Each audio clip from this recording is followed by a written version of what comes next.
Hey y'all, what to do? I am Eva. This here is the Dodo. Welcome to my tribe.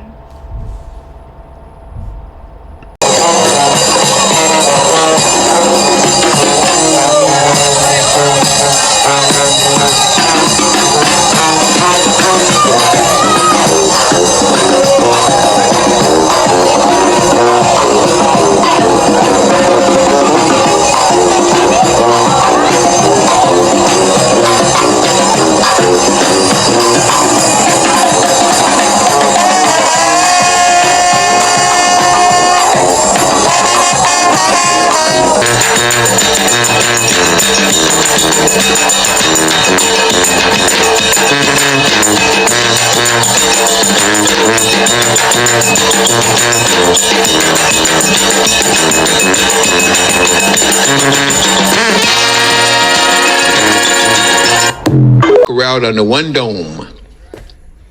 And once you do that, you have a brain that has two lobes, 5 divisions. You have your left brain and your right brain. One is called logical, the other is called rational. Actually irrational, because the right brain is like a 5-story building, a block square, and the left brain's like a Quonset hut. You've got the left brain controlling a 5-story building with everything you can think of in it, and this is where we give most of our attention to the so-called logical brain. So once the logical brain, which supposedly differentiates and teaches you right from wrong, makes you use logic and governorship by logic, once the left brain is occupied, logically looking at, singing, dancing, whatever it is, and getting your attention, the right brain can be easily accessed. When the right brain can be easily accessed, interesting things happen. The right brain believes anything that it hears in your tenor of voice, your modulation of voice, your volume of voice, everything about your vibration. Anytime it hears it, it believes it. Under hypnosis, you deaden the left brain, the logical reasoning conspiracy brain, and you open up the right brain. Drugs can do it, but a simple thing like using the spoken word can now do it too. Because in many of these places, they are wired for sound that you do not hear. They're wired to work on a frequency that the left brain doesn't pick up, but the right brain does. I have a workshop. And that's the way I got through school so fast people couldn't understand. In fact, they accused me of cheating. I didn't have to cheat because the Creator had already cheated for me. I found out an easy way to access the right brain, which forgets nothing, and how to tag it, call it up when I need it. It's still doing it, but now it's doing it without your control. The key is to be able to control the genie, the jinn, the wonderful spiritual inside you that begs for freedom and gets locked up. Your right brain can do just about anything you imagine because it is your key to spirit, mind, and soul. Through the pineal gland and the king's chamber and the lower queen's chamber, which is nothing but the hypothalamus of the 2 biggest organs and glands in your body, that separates you from the beast and everything else, and they deaden it. So once you're occupied with the left brain, they can now send down a high frequency signal to your right brain. You won't even it's been implanted, and you'll carry out every instruction that it gives you because your governor is off. Your modulator is gone. And then they tell you to forget that it was gone if you remember to forget. Huh? I love playing with you. Because they already are. I do it with love. They do it with malice, aforethought, and hate, and envy. Worse than that, they envy you. You don't even know why you're envying, but you are. Anything that speeds up 6 times over and becomes a blur is what your right brain hears. Anything below that is what your left brain, logical brain hears, and your right brain just goes to sleep and say, well, it's another foolish day. Another day I can sleep because the people ain't ready. They're not operating on a vibration fast enough. Well, in spite and despite of you, the planet is now going to operate on a frequency that's fast enough. And if you don't catch up, you're going to die. You're going to die anyway. But you'll die faster if you can't keep in synchronous, in harmony, in vibrational rational with the planet. Your planet is speeding up its vibrational rate. It's creating a magnetic field. Magnetism is for the spiritual people. It's for people with souls. It's what our planet used to have before the moon was put here, before all the Dracons came here and tried to make it part of their galaxy and tried to create humanoids, succeeded in one, failed in the other, but they're still trying. I just told you a lot right there. Don't know how many of you heard me, but I tried. Sasha Deaux. At this time, there's a battle between the draconic forces called snake people, alligator people. Hello? Hey, mommy. Hey, what you doing? Nothing. Okay. You been having what y'all been up to? Yesterday, I think that was yesterday, we were going to look for the dress. And then A dress for what? For you? for homecoming. Homecoming? Mm-hmm. Oh my goodness. Did y'all find one? Yes, ma'am. Send me a picture so I can see it. Okay. What else? What else you been doing? Yesterday, we went to Family People to get some cookies. Okay. You're getting out the house a little bit. Mm-hmm. I'm happy to hear that. Okay. Well, I'm glad you're making use of your weekend, Mama. Mommy is just recording, that's all. That's it, that's all. Mommy's life. But I'm happy I got out the house. I really am. What y'all got planned for this afternoon? Nothing.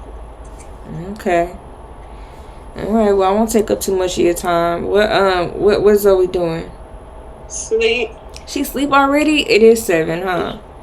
Mm-hmm. All right. Well, have her call me tomorrow. Okay. All right. I love you. Love you too. All right. Have a good rest of your night, Mama.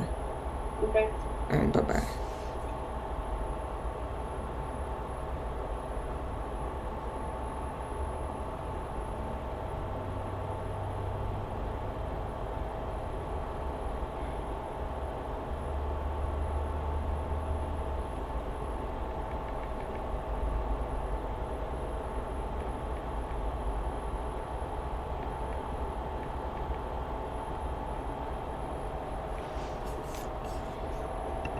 Reptile people, whatever you want to call them, that are egg-born, have no souls. And the soul womb-borns who are just beginning to find out how you fought the battle and licked them before, but now they're licking you and you know what they're licking you in. Because it's a time when you're going backwards instead of forwards. And as you try to awaken, they put more stress on you. Reverse mortgages, subprime loans, bills sitting twice a month to you, taxes overtaxing, depleted uranium, shots, vaccines. Here comes the next flu. Here comes the next epidemic. Here's something gonna fall on your head from space. Anything to keep you so stressed out that you cannot take time to meditate and to think. Anything to make you think that material things are the only thing you have in life when you were born here to learn that the spiritual value is what you really must come back to. Amen. Amen. Amen. Why did they keep this a secret?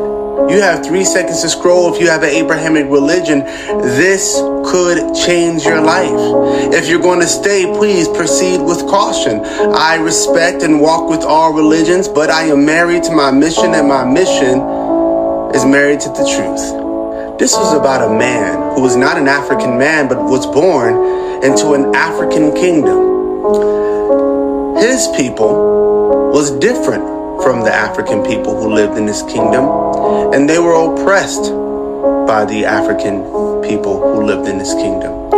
And the king ordered the unaliving, I must say on this platform, of newborn babies. So like in many myths, his mother puts him into a basket and lets it sail downstream in hopes to save her newborn. The king's daughter finds this basket with the baby in it, and she adopts this boy into their royal home. This man grows up as royalty, but in self-defense, he kills a man and flees this African kingdom. Can you guess who this man is? Stop and comment below if you think you know. He flees and marries an Ethiopian woman, and he stays with the clan or the tribe under the priest of her father. And one day, while watching his father-in-law's flock, he runs into a burning bush. Now, this is when it gets interesting. Now, many of you know who I'm talking about by now. You should, because we're talking about Moses. Now, when Moses runs into this burning bush, he runs into a god. And I did not say God. I said a god. And I'm going to tell you why. This God says that I am the God of your people. I am the God El Shaddai. That's what your ancestors called me. I did not reveal myself as Yahweh to them. Now, there are some questions here that need to be answered. Okay, the first question, what does Yahweh mean when he says my people? Because he claims that the people of Israel, Moses' bloodline, is his people. Because remember, the assumption is this God created the entire world, created everything. So why are these his people? Bear with me, family. I'm going through some tooth pain, so I might be talking funny. I'm going to answer all these questions, but the next question comes, if there is no other gods,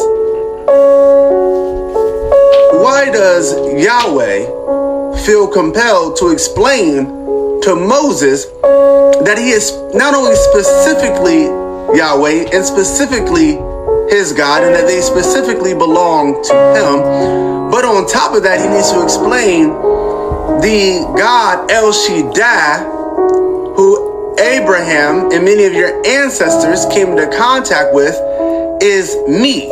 Why does he feel the need to explain that to Moses if he is the only God within existence? Exactly. Then a more unsettling question comes about. How do we know that Yahweh is El Shaddai? I mean, Moses has to just take this being in this bush on his, I mean, he just has to have faith that this entity is not lying. Right. Because if we're talking about a supernatural world, I mean, there's a whole host of things that Yahweh could be. Right? Angels, demons, other gods, a magician, so many things. So, is Yahweh El Shaddai? I mean, how do we know they behave so differently? And I'm not saying that they're two separate gods here. I'm just posing a question to you. El Shaddai is very nurturing, very parental. Yahweh is no such thing. Yahweh is a God of war, and he makes it very clear, very bloodthirsty. So now let me explain what's happening here. Moses and his people know many gods, and they believe in many gods. They are called henotheists, people who may worship one God above all, but they acknowledge the existence of many other gods. This is how the Old Testament is written, Monotheism at this time did not exist. Sorry, y'all. And so when you read it today, you're reading monotheism into the text in question. You don't believe me? Go to the Dead Sea Scrolls and open up to Deuteronomy. The Dead Sea Scrolls, the oldest that we got, by the way. Deuteronomy 32:9. When the Most High and this was written as El Elyon, gave inheritance, when he separated the children of men, he set bounds of the people. according to the number of the sons of God, which was sons of El, or Ben Elohim. For Yahweh's portion is his people. Jacob, who becomes Israel, if you know scripture, is the lot of his inheritance. So this is new to a lot of people, and that's because in the Masoretic text, I'm not even pronouncing that right, but that text was originally used as like one of the oldest, if not the oldest text to use translations by. It put sons of Israel, but they did that intentionally. The original words was written as the sons of God, and they did this because they did not want anyone knowing that Yahweh is the son of El Elyon, the Most High. Yahweh is one of the sons of God. You can go read it yourself, it's there. So going back to these questions that was posed, so the reason why Yahweh says my people is because they were given to him as an inheritance from his father, the Most High. Let's go further. If there are no other gods, why did Yahweh have to explain that he is El Shaddai? Because there are other gods, and he has to make these things clear. There's Baal, there's Asherah, there's so many other deities. So he has to make this clear. And the reason why they behave differently is because, well, this only one could really guess, is because Yahweh as a deity changes over time, because humanity, his people, are changing over time. That's a whole nother conversation. We can get into that another time. But this happens at the Tower of Babel. If you want a video of me breaking down the Tower of Babel and how that story changes in context to the Dead Sea Scrolls, let me know. And what you need to understand is that the Most High, El Elyon, or the Elohim, which is the Council of Gods, they wanted humanity to spread the Garden of Eden, to spread, that's what humans used to do. The Amazon rainforest is a food forest, a giant food forest. So listen, we are escaping this matrix. You are trapped in the matrix and you don't even know. You're trapped in this called civilization. You're not supposed to be paying mortgages, paying bills, working jobs. If you want to escape that, go to the link at the top of the page. In the bio, you're going to see FAMS, a book called FAMS, a book called the first book, a book called the second book. Get FAMS for free on Audible. Read them all. It's in the link at the top of the page. I love you all. Peace. Okay, brother. They finally caught the gnome, and he does not look happy at all. And if you don't know, this is Crawley possessed, and what he does is he enters a building in his regular clothes and then transforms into a gnome. Here he is at the Oliver Tree show, and he tries to catch people with this pink catcher's net. And I don't think he's ever caught anything, but he has got caught up in a bark off with ISO speed. And usually he's being chased by this dude in some kind of silver outfit, and they cause a ruckus everywhere they go. It's pretty funny. And as of recently, you can see that TikTok has muted his main sound, which is pretty messed up because it's his main thing. It's kind of what makes the video special. But nonetheless, all of his shenanigans have caught up to him because he went into the wrong department store. And you can tell that they are not kidding around. Though some people have said that this video is staged like all of his videos, I don't think so based on his expression. And you can tell Crawley is not enjoying the fact that he's pulling on his garment. Certainly this will not put a stop to his shenanigans. In fact, I can imagine him going even harder. What if people come up with this shit? Oh my God. Everything is an illusion. Nothing is real. I've had people go through the death experiences, and after they've died and they're on the spirit side, they look back at the life and they'll say, it was just a play. I can see all the actors on stage getting ready to come out and play their parts. I can see the actors in the wings getting ready to come on. And they said, but when I was there, it was so hard and so difficult. But now that I'm on the other side, it was like a blink of an eye. We get caught up in the illusion. So you are the producer, director, and actor in your own play. You're also the script writer, but the script is being written as it goes along. You know what that means? You can change the script anytime you want. You're the writer, you're the actor. You don't like the way the scene is going, change it. Right. This is how much power we have and we don't realize it. So you're just an actor wearing a costume to play this part. But when God burst out and sent everyone out, he said, "Go, my children, and learn. Learn everything there is to learn. Have every experience there is to experience." He said, there is no bad, there is no good. There's only lessons and experiences. And you choose these every time you come into a life. And what you chose to learn. We all have bad things happen in our lives. That's life. But what did you learn from it? Remember, you created it to learn something from. True. You made it maybe more difficult than it should have been, but you created it to learn something. And I have clients that I ask that to, and they'll say, I didn't learn anything. It was just a horrible experience. What happens then if you say I didn't learn anything? You got to take that class over again. Right. Earth is nothing but a school. Wow. That you signed on here to experience. There are many, many schools out there because when we start out, God said, learn everything that's possible, everything there is, things you can't even imagine, and then bring it back to me.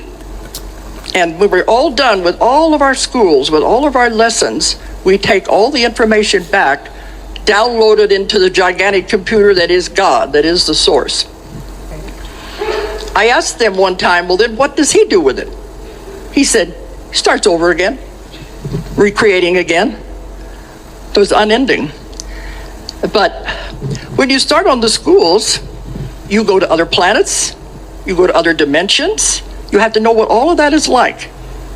And I proved this by taking hundreds of people. I never know where they're going to go. I think they're going to go into past life. They don't. They go on these other planets, other dimensions, and they learn whatever it is to be learned there. But when you come to Earth, they said this is the most difficult planet in the universe.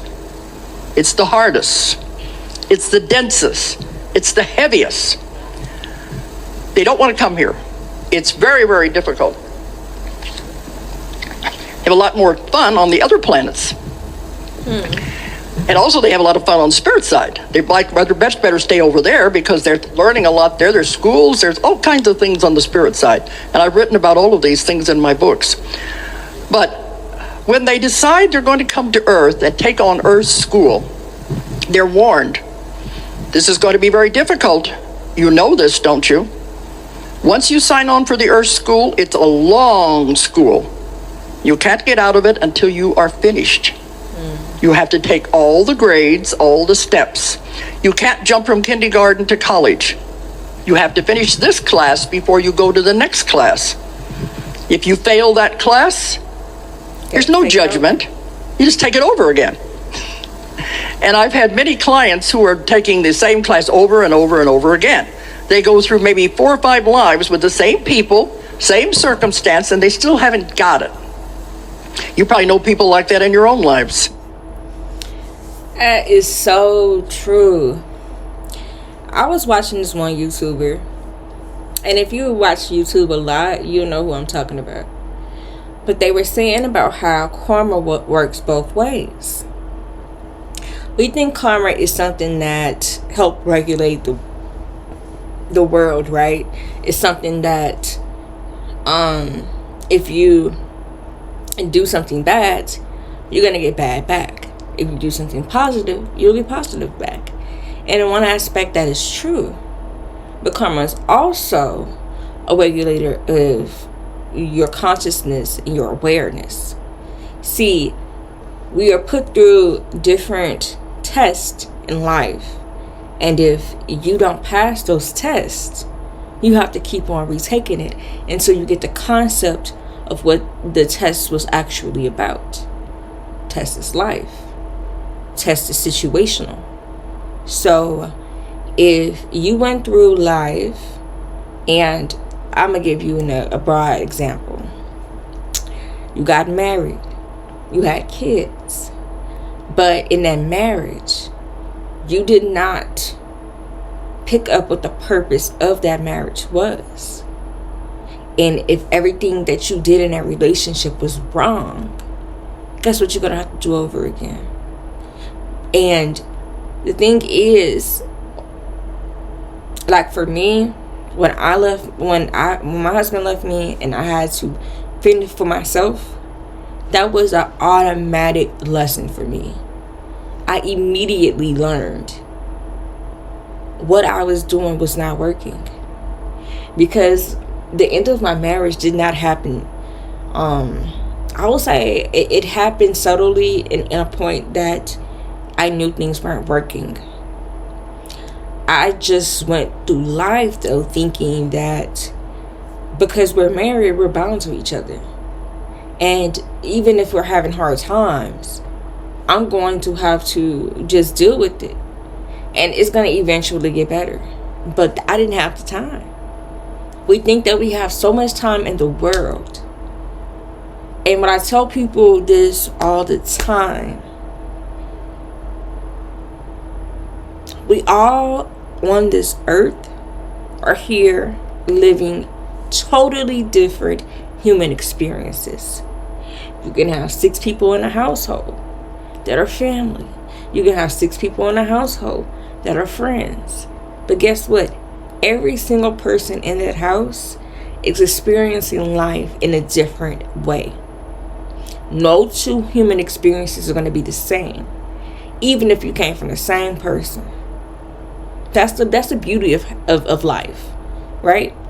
That person is going to learn their lessons the way they're meant to learn their lessons. And you are going to learn yours the way that you were supposed to learn yours. So if you're in a marriage with somebody and you have to be connected, the thing is you're connected to a point. You're not connected together as people think that you're supposed to be one and unified. You are.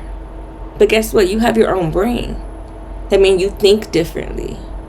You feel emotion differently. And your good time to one person can be another person's dread. So you thinking everything is good when they are thinking this is the most horrible experience I've ever been in. This is why communication is so important.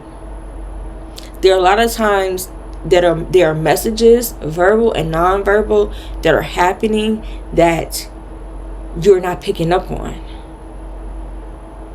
You feel me? Good. Drawing the same circumstances to them time after time, the same kind of people to them time after time. Like, when are you going to get it? Now, the universe, one's running all of this, and I'm glad somebody's running it. They don't care how long it takes you to pass one class, one grade. You have eternity. But do you want to take eternity to learn one little lesson? While everybody else is going on to high school, to college, you're still stuck on the 2nd grade. If that's what you want, it's your free will, you can do it. But if you realize you're just repeating the same class over and over again and not moving forward, then it finally begins to get into your head, okay, I don't need to keep repeating this. I'm going to move on. Then you go to the next class, the next grade, which may or may not be easier, may be harder, but at least it'll be different. Because there's no judging. You judge yourself. You decide yourself what you're going to learn when you come into a life. You set up the circumstances. Everybody here has been saying the same things. You choose your parents. You choose where you're going to live, the environment, what is going to be the best for you. You decide it all. But you have all these advisors over there, and they're always trying to help you. They can't tell you what to do, but they can help you. They said, are you sure you want to do this? And they said, oh yeah, I want to get rid of everything at once. I want to get rid of all the karma. And you pile your plate pretty full. Are you sure you want to do that? Yeah, I want to get it over with all at once. Say, okay, we'll be there to help you, but it's going to be very difficult. Because so many of us have taken so long to learn the lessons, we're caught on the wheel of karma. We haven't got it. We keep making the same mistake over and over and over again. And you don't get out of anything. You have to take that lesson until you learn it. And you keep coming back with the same people, just playing different roles. This is something that I've heard somebody say, and I swear to God, I don't remember who it was. It was a YouTuber for sure. They said that, what if hell is here on earth? and hell is in the way in which you have to repeat life or repeat the same situation until you get past it. And it's so true. I feel that if you think about it in more logical terms, you are in a co-abusive relationship. And because of the past childhood experience that you had, the trauma, that your comfort is the trauma. So instead of learning that this is what's making me feel bad, let me not engage. Let me not go through this. Let me go through something different. You're going to keep on seeking out that traumatic relationship. And you're going to always choose those toxic people because this is where your comfort is. You may, you may have had an environment where your mom always fussed, always cussed, always whooped your butt. But then she'll comfort you. And the feeling of comfort that you've gotten after that terrible experience is something that's so comforting to you, to your spirit, that you like the way that comfort feels. But we don't understand that the comfort came with the pain, and that you don't have to go through the discomfort to feel the comfort. Just saying. You be the husband this time, I'll be the wife. Or you be the mother, I'll be the child. Maybe we can figure it out. But it's the wheel of karma. One of the only things that Jesus came to teach us was how to get off the wheel of karma. We were going round and around and around. We were not moving upward. So he came to show us how to get off of the wheel. Of course, the only way is always with love. Love is the greatest thing there is. God, the source, is total love. And that's all they're ever trying to teach anyone. It's just that life on Earth is so much difficult. I said this is the most difficult planet in the universe. The densest, the heaviest. They say when you sign on to come here, they really admire you. You have to be very brave to take that step. That's crazy, right?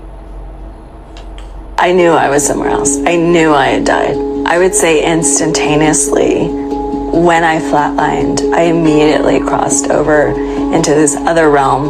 And I remember my body just floating in like this white space.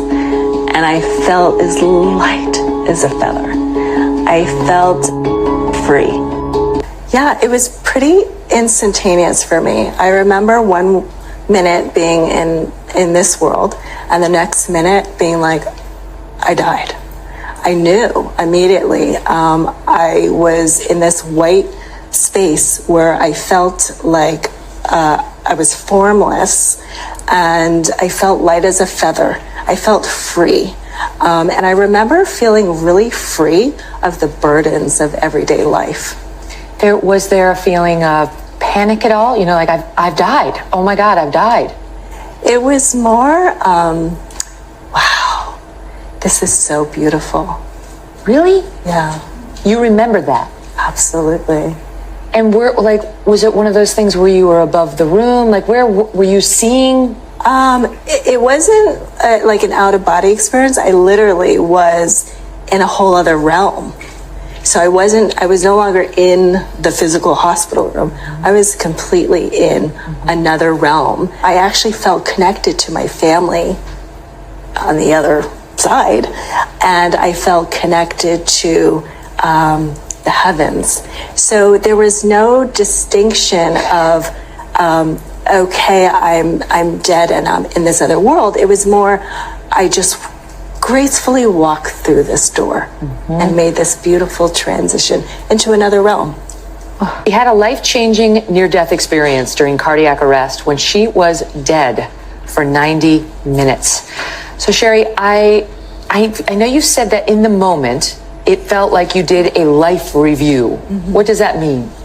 Yeah, it's funny because it actually wasn't just a life review of my current life. It was actually a life review of any experience my soul had ever undergone. So, which is so crazy. It was so crazy to me. Did you believe in past lives prior to that moment? I didn't think anything. I really didn't even know what a near-death experience was until I got back. So this was all very foreign to me. I had heard maybe of people that had had an out-of-body experience. I did not know what this meant. So yeah, I mean, this was definitely very, very foreign for me. And do you feel like you got a window into prior lives? Absolutely. I mean, the biggest thing that I really learned was sometimes we all have like this common reoccurring theme that's happening in our lives, whether it's, poor finances or relationship trouble. I got to learn during my lifetime reviews what that common theme was and actually how to clear it. Wow. Because what had happened was it was attaching to my soul during every lifetime. I'm sorry, but I believe that. I feel like that's part of karma. Yes. And that you keep getting the chance to get it right. Yes. And eventually, hopefully you do, and you move on to the next plane experience. I am definitely no longer afraid of death. And that was something that I had feared my entire life. Yeah. And what I learned is that fear of death really prevents you from truly living. And so if you were to know me prior to my near-death experience and now, it's like I'm two completely different people, because I lived pre-near-death, I lived my life very, all my decisions were like based around fear of what other people thought, fear of what other people would say, fear of not being good enough, or fear of being unworthy. Even though I was successful in my earlier years, every decision was still based upon that. Now I flipped the script. I'm doing everything. I love that.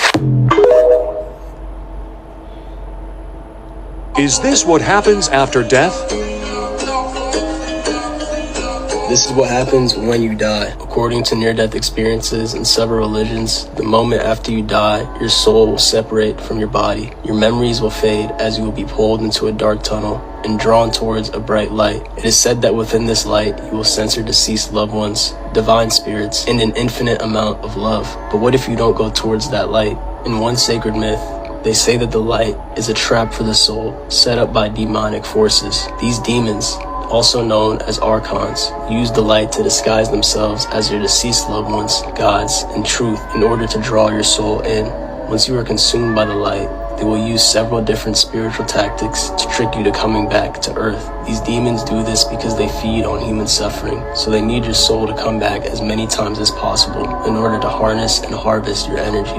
Most humans fall victim to this soul trap and find themselves becoming a prisoner to the light. And so if you decide not to go towards the light and instead move towards the infinite dark void, you will be freed from the prison of reincarnation and return to your true home, where you will realize the true infinite potential of your soul. From this point, you will be given the option to travel to whatever other realm or dimension you so choose. And so after you die, you should be very careful before looking at that light, because...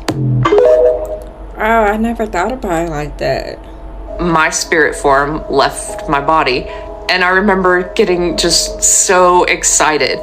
I saw the body on the operating table. I thought, we go on, like this spirit form, this part of me continues on after death. And I knew this immediately.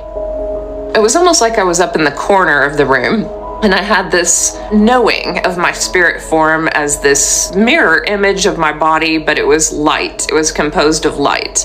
And I was looking down at the surgeons working, and I remember thinking that was basically, there were internal injuries that were spilling over. And so I looked at that, but then I looked up, and there were these light beings. Now I call them angels. They were just these intelligent beings, and they were unlike anything I'd ever imagined or thought. I didn't think of angels like this. Normally we think of angels with wings, but these were they looked like they had shimmery robes, and they weren't male or female. They sent telepathic messages to me. They said, you'll be fine. You'll walk, you'll run. Don't worry about this. We've got this. And then they almost playfully said, watch this. And they sent this blast of energy through the back of the surgeons into their hands, and it lit up my whole body. So I knew that they were participating in this healing. The neurosurgeons were great and talented, but I remember thinking, they're so smart, and I bet they have no idea that light beings are working through them.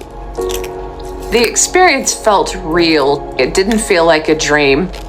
This felt like an added reality to this reality. So the way we're looking at everything, and it looks 3D, it felt like I had opened up 4D, 5D, 6D, whatever. It just felt as if I had opened to see what happens beyond the veil. These angels were participating with my surgeons, but they were just there in another realm that the human eye can't pick up on, but the spirit can. And then the monitor flatlined. And I remember thinking, I'm really dead now, so I don't want to see this. How are they going to revive me? So I left that room, and the spirit form can simply go through a wall. So it's like your consciousness decides what you want to do. And I was like, I will leave this room now as they revive me. And I saw my stepdad getting a candy bar out of a vending machine.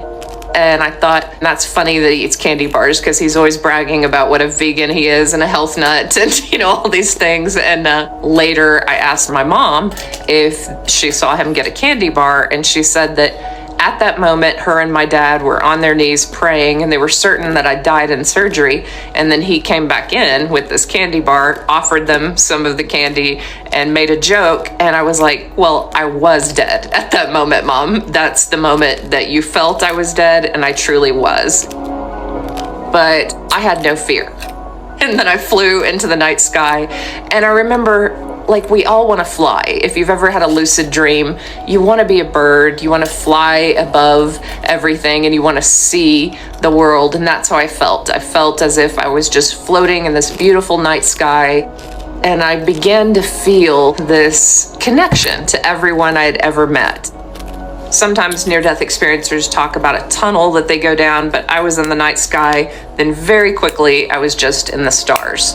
And when I was in that place, I began to feel a deeper sense of peace, because I felt this consciousness coming toward me that was like the light of God, perhaps.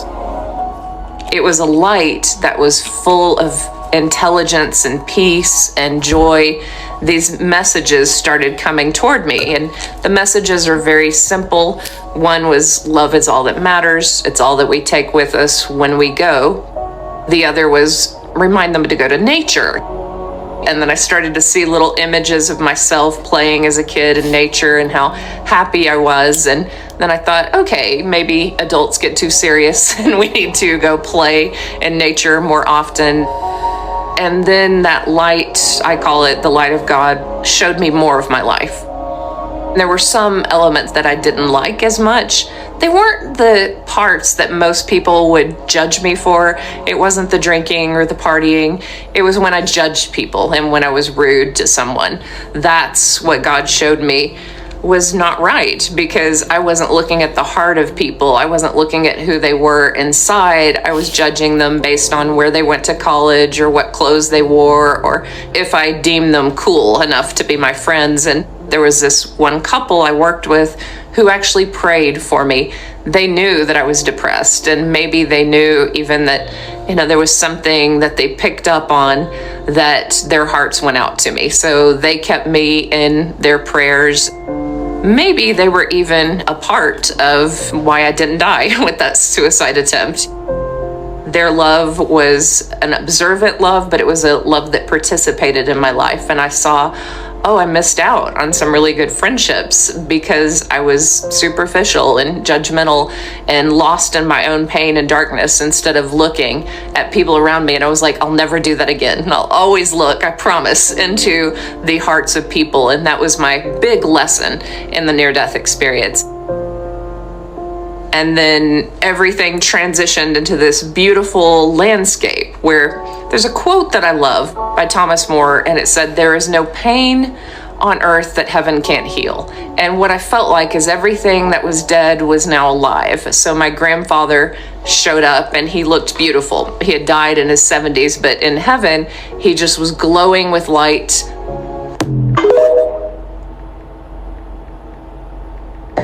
Okay, Gita, I just wanted to get your story again from what happened when the doctors called the family in.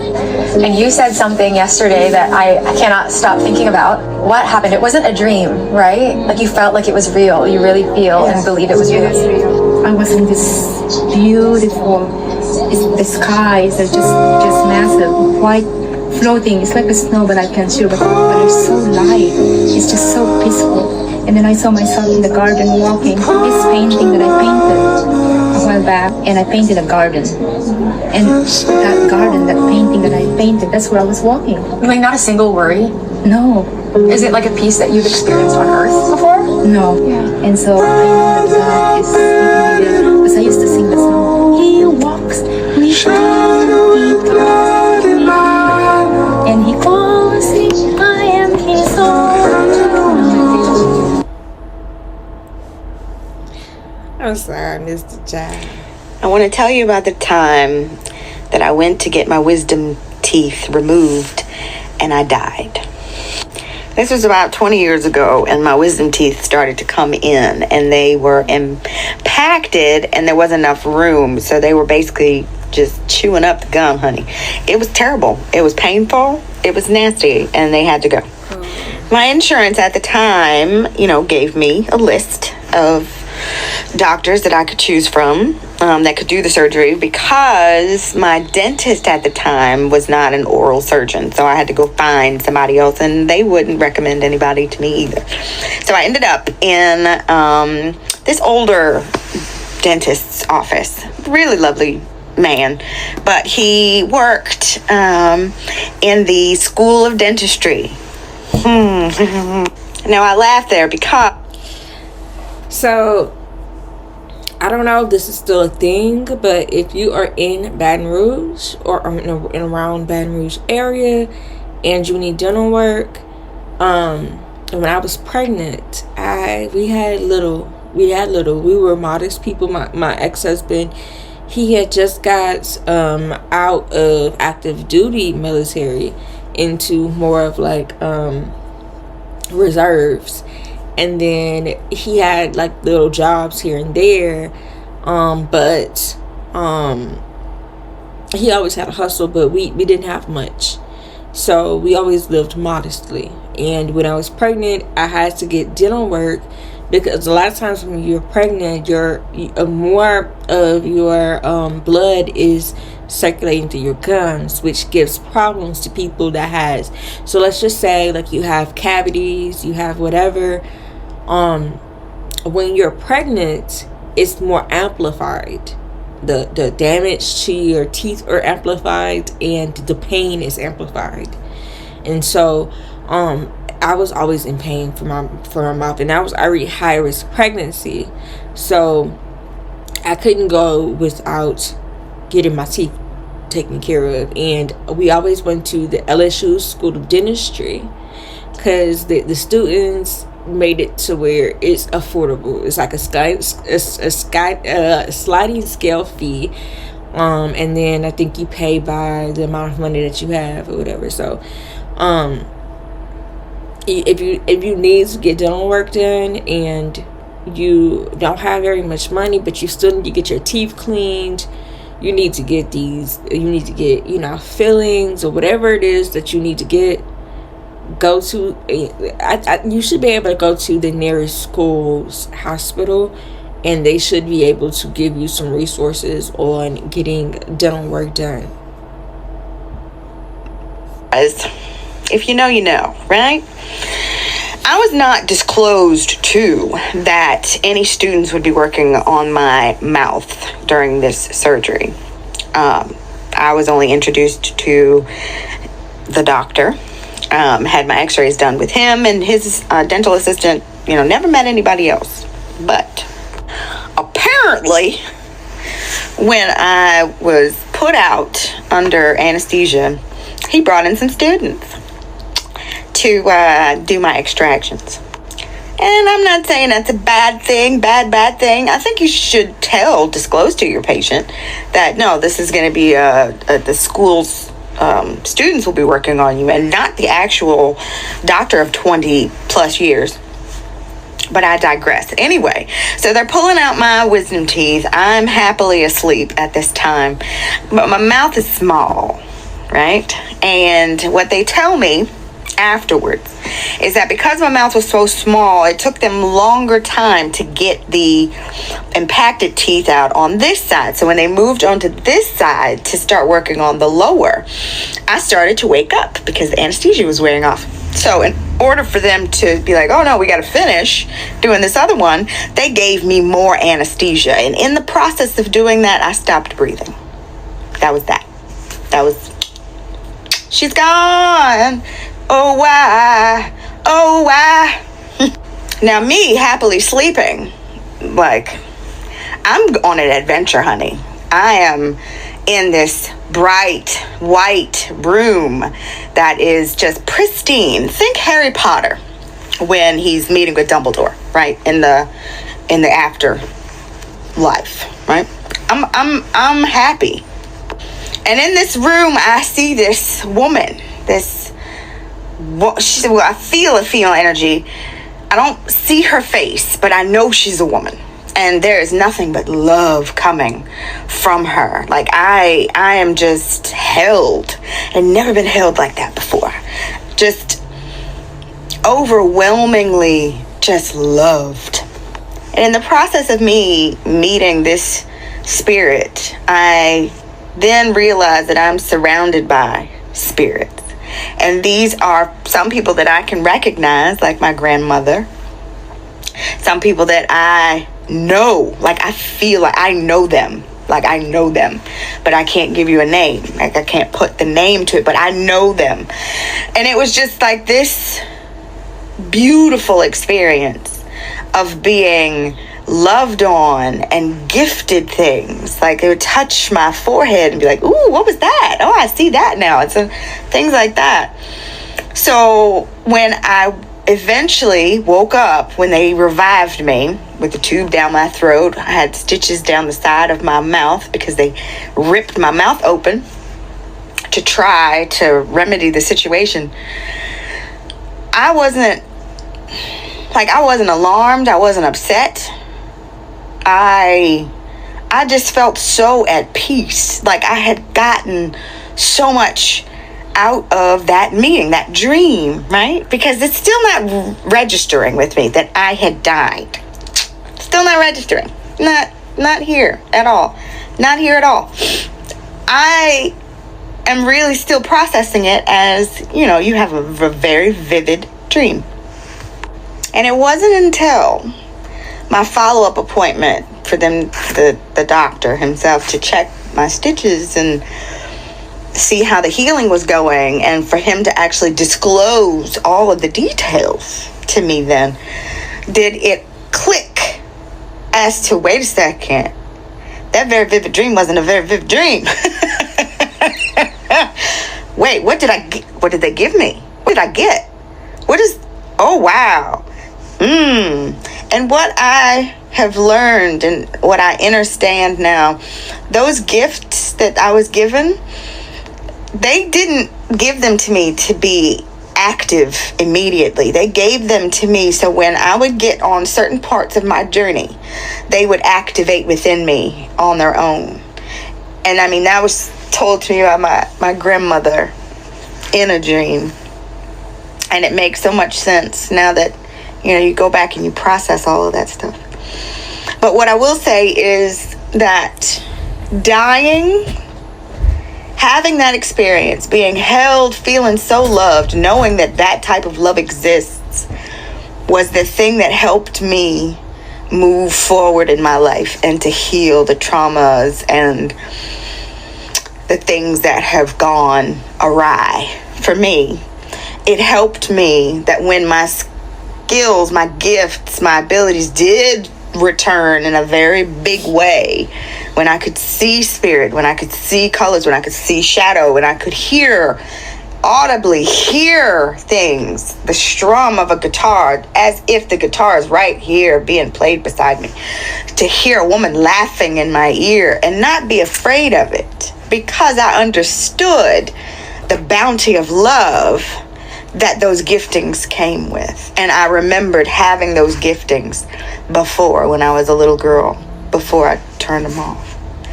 So yeah, I just wanted to tell you about that. I was thinking about that the other day.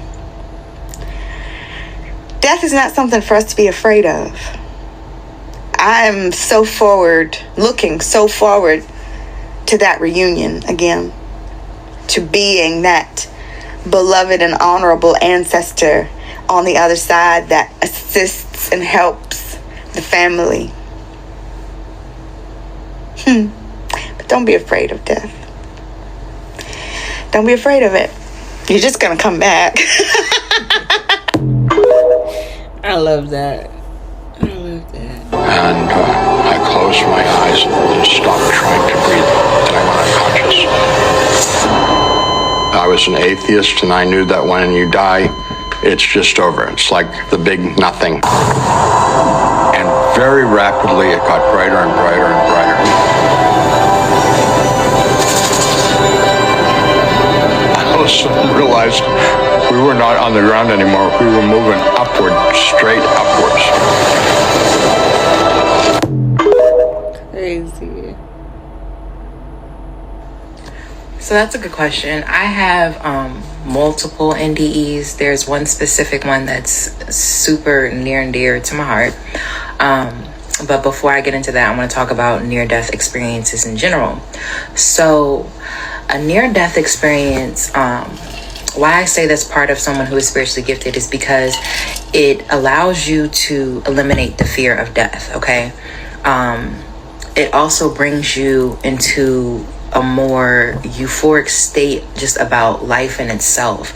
So you're able to gain more understanding, more understanding, and more overstanding of how valuable life truly is and what really matters in life, okay? And this is not something that's like talked about or proven or like, this is just all my feelings and speculation of it. But when you experience a near-death experience or go through an NDE, it's almost like an initiation to me, because this is something that not everyone gets to experience. And I'm not saying it like it's a beautiful thing, like, oh my God, everybody needs to have an NDE. That's not what I'm saying. But I'm saying it like it's a select few people who have near-death experiences. Not every single person that you encounter is going to understand what it means or how it feels to go through something like that. So it almost feels like an initiation to me into the unknown, an initiation into the unseen, because it's just something about that rush that you get like right before it's about to happen, and then while it's happening, like you kind of have like an out of body like euphoric experience. Like for me, mine was really crazy. So I was in Petaluma, California. We were driving down like Bodega Bay, and like anyone who knows that area, like if you're driving, it's like the cliffs on the sides, like literally like a cliff, and then the Pacific Ocean. So we found this little park area. We went and pulled up and we parked there, and we were overlooking the cliff. I was in the military at the time, so I was with some of my friends or whatever, and we were parked. We were overlooking the cliff, and we were just like taking pictures of like the ocean. It was high tide, so it was like kind of choppy water. It was foggy. It was all of that. But so yeah, we were parked. We were overlooking. If you ever get the chance to, if you live in LA or around LA, if you come visit to LA, and you have a chance to go drive down Pacific Coast Highway, and you find yourself in the Malibu area, I'm gonna tell you right now, it is one of the most breathtakingly beautiful sights that your eyes can ever see.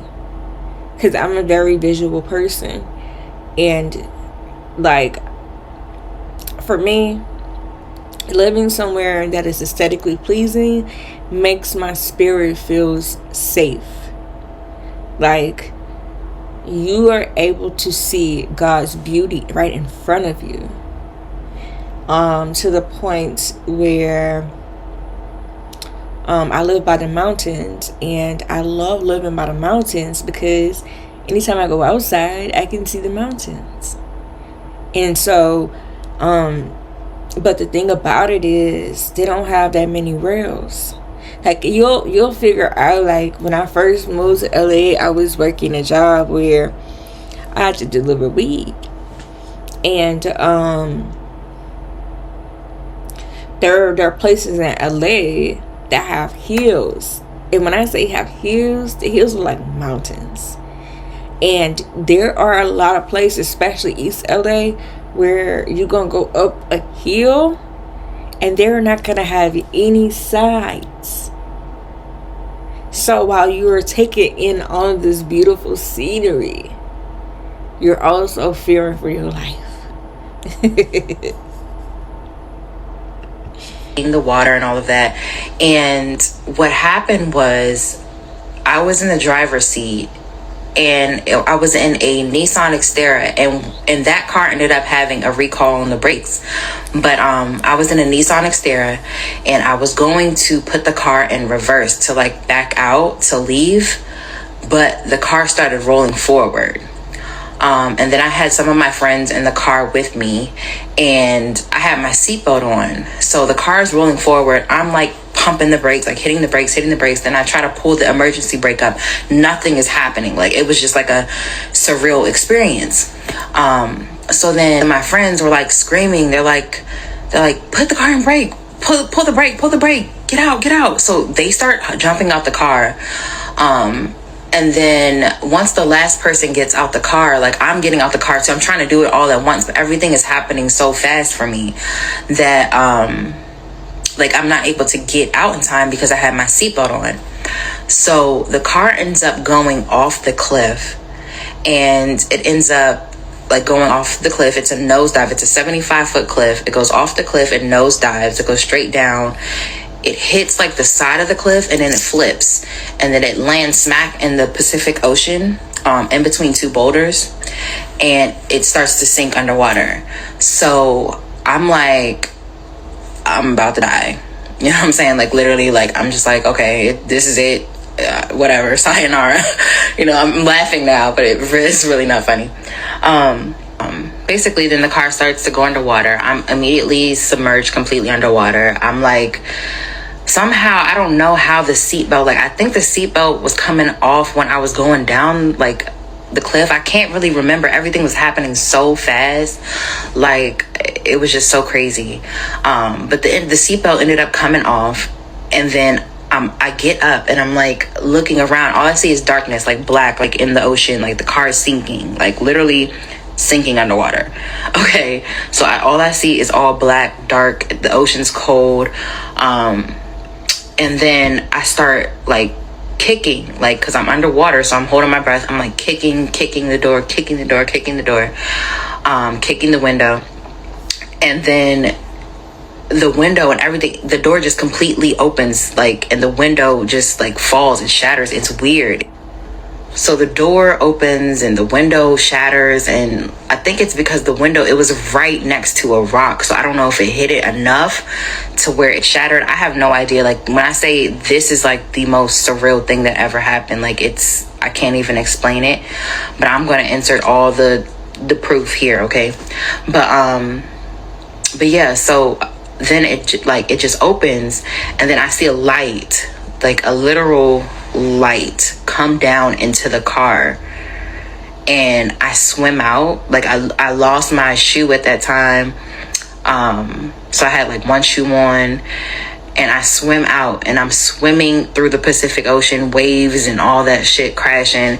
There was a fisherman that was like not too far. He saw the entire thing. So I see him like running down the cliff, like climbing, not running, but like climbing like really fast, like trying to get to where I am. So then I swim to the edge, like it's like a little edge of where I fell off the cliff at, and I'm pulling myself up. He ends up coming and sitting down with me. They have like a helicopter rescue team come, and all of that stuff. Like it's really crazy. This happened in 2007. Yeah, it was 2007. So it was a while ago, but there's an article about it. Like I said, entered it. I don't know, either, whatever. But after that experience, I was never the same. I went through a whole bunch of like spiritual transformations, awakenings. I started learning about so much stuff. I literally changed as a person. Like that entire experience changed me as a person. And that's why I say you don't have to have a near-death experience to have a near-death experience that will change your life. And a lot of it happens subconsciously. Like after we get out of high school and we're not in our parents' under their roof anymore, things gonna happen, and you will experience a lot of different things, a lot of different ways, and a lot of times on your own. And sometimes if we don't know how to, or if we weren't taught how to decipher those things and use them in our everyday lives, we have the worst time in life, because we have this traumatic experience that has happened to us, and we were alone when it happened, and we only share those memories, those feelings, those thoughts, and everything that have happened on our own. And we don't have anything to bounce from nobody because they didn't go through it. So they don't understand how it feels to be in it. And so we going through life, instead of pausing and learning what that done to us, we take it along with us on our journey. And with all other things that happen to us on a daily basis, and then other traumatic experiences happen, and it all happens while we still have not healed from the last thing happening. I think that it changes you either way it goes, but in order for you to have it positively affect you, you have to sit in it. Realize where you're at. Realize what's going on around you, but then also focus on that experience to see in it what the lesson is. How can we not do this again? How can we avoid things that are going to make us do this again, so we don't have to keep reliving this experience? A lot of things will change your life in a positive way if we allow it to. But in order for us to get there, we have to deal with it head on in the moment that is happening. And the only way for you to do that is to be consciously aware of what's going on. You can't be so focused on your goals, your aspirations, your dreams, your responsibilities so much that we don't know what's going on right in front of us, because we're going to miss it. And then we're going to have to repeat it until we understand what it is and what it meant and why it's a lesson for us. NDEs are they're not for the weak. You really after having a near-death experience, you're really never the same person. And you gain such a deeper understanding, understanding, and overstanding of life that, you know, some people that have not been through that, they will never get it. They will never understand it. And I also feel like, you know, it's a lot of favor that comes with someone who's been through an NDE and came out on the other side of it, still breathing. There's a lot of favor behind that person. So that's why I say, like, people who are spiritually gifted have experienced some form of NDE, and even like after your NDE, like a lot of your spiritual gifts are heightened. They get heightened. It's like they get a advance, like a next level. Like it's like I don't know. I can't explain it. I literally cannot explain it. But anyone who's been through an NDE knows what I'm talking about. Like, you understand what I'm talking about. Like, you know that you feel more spiritually in tune, more spiritually powerful. You probably gained some type of gift or something afterwards, or you started noticing your gifts got stronger or something afterwards, if you were like old enough to you don't know what gifts were and all of that. But like, if yours happened when you were a baby or whatever, then, you know, to me that seems like that's a sign that you are going to be a very powerful or very purposeful beings. You have a huge purpose here. Okay, but yeah, that's just my take on NDEs, just from my personal experience. So feel free to share your experience in the comments. Have you wondered why when some people have near-death experiences and they die, sometimes they see nothing, sometimes they see something, but it's not something that the Bible talks about, or sometimes it is what the Bible talks about? It's a wide range of visitations, right? Or different things that they see or don't see. How is that possible? I'm going to tell you how. Because death, when it truly fully happens, the silver cord is cut. Near-death experiences, the silver cord is not cut yet, so they are not solidified anywhere. Now, of course, you have those that have heaven experiences, like I believe his name is Dean Braxton. You have, you know, others that's had it. I believe his name is Don Piper, if I remember correctly. But then you have others that say they don't see anything. That's because that silver cord hasn't been cut yet. And the silver cord is talked about in Ecclesiastes. When you go to Ecclesiastes, it mentions the silver cord and like that. And when it does that, you know, you have to get so far out at death, and that's when it's yanked loose.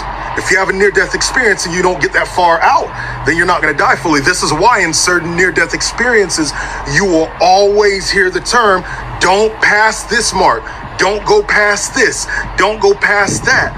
Why? Because when they get past that, the silver cord is loosened. And the silver cord is to death what the umbilical cord is to life. Okay? This is talked about in Ecclesiastes. So, for those of you interested, I'm doing a 3-day class on the Nephilim at the end of the month. The deadline's in a few days. I'm going to be teaching on the Nephilim, UFOs, and Bible prophecy, the fallen angels, and more. To join, click the Eventbrite link in my bio. It's not a live class. It's pre-recorded. So if you work, you have the links to watch it later. Okay.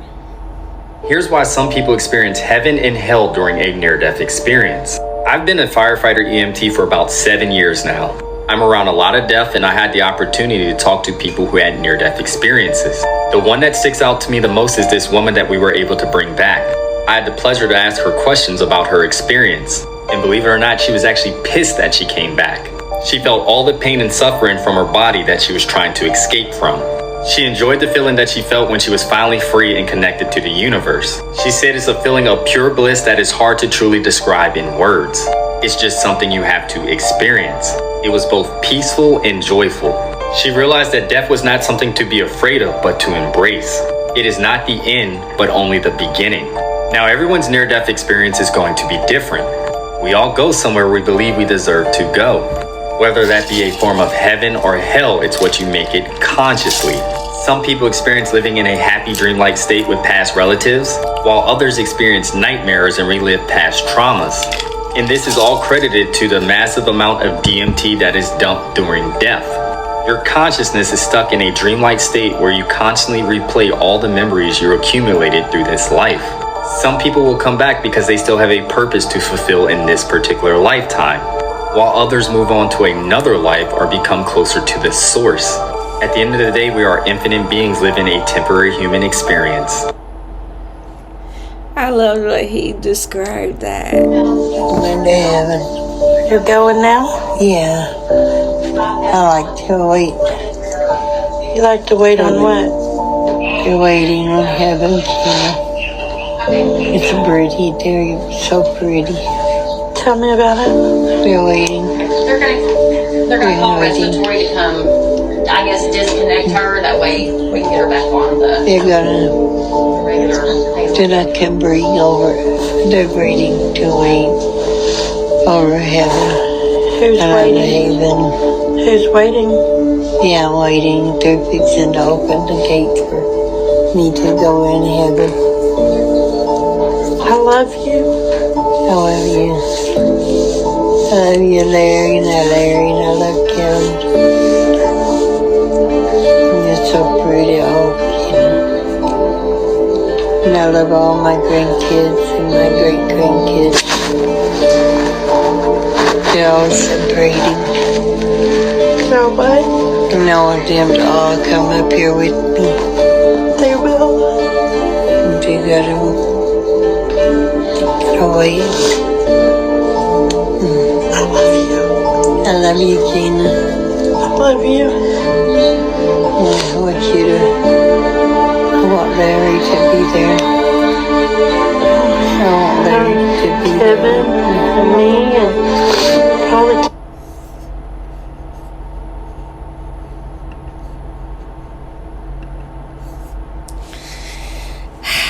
I feel that there is a lot to living and learning, and I think that we're never too old to learn. I think that the best thing about life is that we have the ability to learn until we're not here no more, and until we are not here no more, we gonna be learning. And that's the best part of it, my nigga. I'll see you next time. Now, I hope that you enjoyed this time with me. I know I enjoyed reacting for you. If you liked what you saw, make sure you go ahead and sub up to that artist, that amazing person that created that. Don't forget to like, share, and subscribe to my channel if you enjoyed this content. My new merch line is coming soon. I am creating for you guys. And as always, y'all be easy and stay dangerous, my nigga.